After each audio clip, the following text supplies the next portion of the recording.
In this video, I want to share paano po ako nagba-Bible study.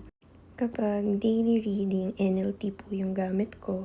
Pag mas malalim na study, ESV po. And then yung mga may stickers po, yun yung linagay ko for heart check questions sa mga verses. Tapos lilipat po ako dito sa app.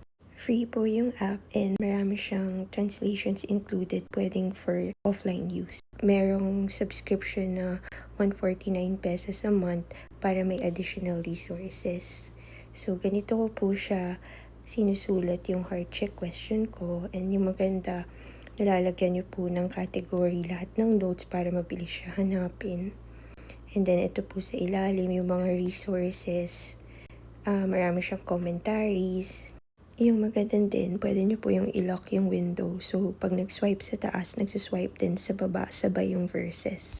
So, itong app po, pwede magbayad ng one-time fee para enhance yung notes. Merong in bold or i-italicize. Yung maganda din po sa app na ito is meron siyang ESV with Strong. Kasama po yun dun sa paid subscription.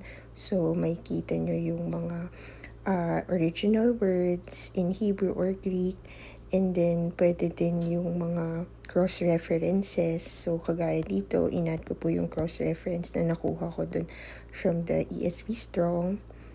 Hindi ko na po napakita dito, pero maganda yung search function niya. Pwedeng by Strong's number. Meron din siyang smart search na keyword lang hahanapin niya yung matching verse, and then yung any word, pwede din niya i-look up sa notes nyo.